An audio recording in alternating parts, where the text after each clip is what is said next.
Have you been to the Lincoln Memorial Museum in Springfield, the one that's been done up and Yes, we had the everything privilege like of that? being there when it opened. That's really interesting, It's isn't an it? outstanding museum and library. The library is even a greater resource than the museum itself, although the library is more for the scholarly type. But it is probably the greatest collection of Lincoln papers and things that of anywhere in the world. So not only is the museum is great, the anchor, which is the library across the street, is even more important. Oh, yeah. But the museum is excellent.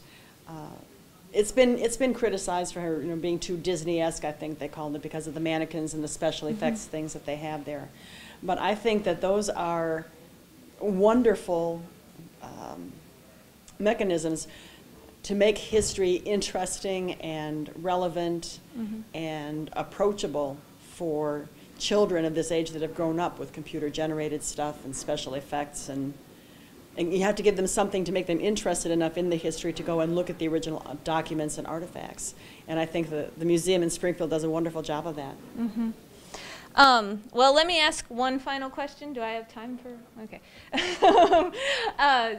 As far as the Lincolns are concerned, now if you can get yourselves back into character for a second, your all-time favorite presidents? My favorite president, of course, would be George Washington. Yeah.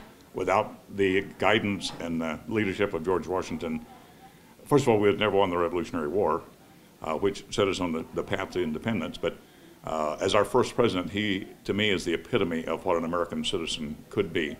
At the end of the war, obviously, he could have been a king because he had the military. But in a great symbolic gesture, much as Cincinnatus did to the Roman Senate, he went back to the Continental Congress and gave all the accoutrements of war back to them and went home to Mount Vernon. Yeah. What a great statement for an American. When people ask you to do something, you do the best you can and hopefully successful, as he did, then retire back to where you were before. So to me, he will always be the shining example of what not only a president, but what an American should be. And you? My tall Kentuckian. I made her say that. Yeah. On July the 21st, 1861, at a place called Bull Run, which is very near Manassas, Virginia, Union forces engaged the rebel forces. First reports coming back said it'd be a very easy Union victory.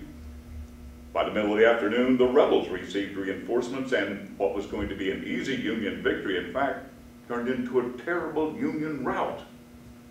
General McDowell's troops came back to Washington. They were demoralized, they were disillusioned, and they were in total disarray. I suppose that some 4 years ago, there were a lot of people who thought this war would be over in a few weeks, a few months at the most. But I think suddenly the realization set in. This was going to be a very long and a very difficult struggle.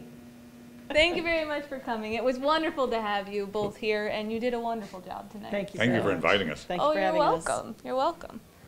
There you go. On July the 1st, 1863, in a quiet little town up in Pennsylvania by the name of Gettysburg, our nation has suffered the worst battle of its history. After 3 days of fighting in and around the village of Gettysburg, our nation has marked over 50,000 casualties, 50,000 Americans, north and south.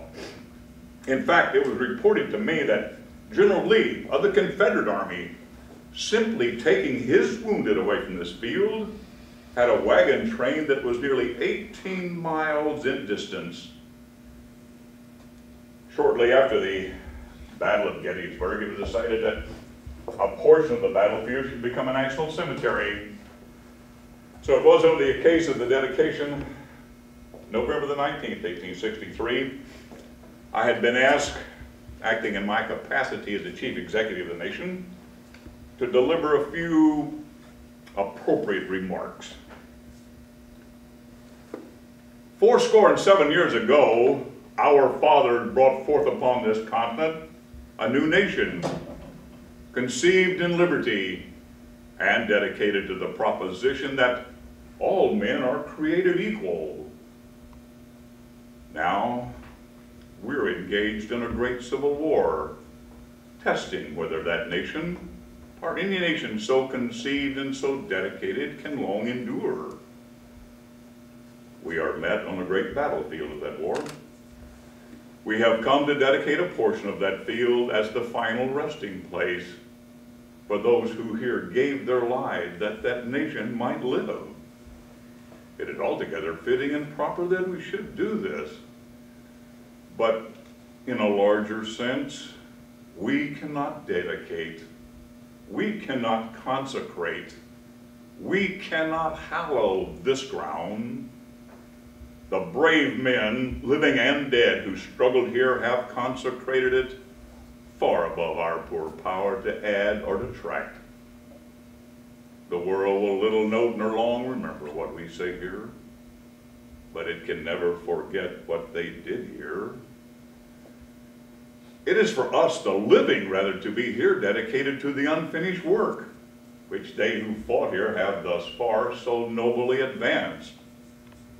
It is for us to be here dedicated to the great task remaining before us, that from these honored dead, we take increased devotion to that cause for which they here gave the last full measure of devotion, and that we here highly resolve that these dead shall not have died in vain, that this nation, under God, shall have a new birth of freedom, and that government of the people, by the people, for the people, shall not perish from the earth.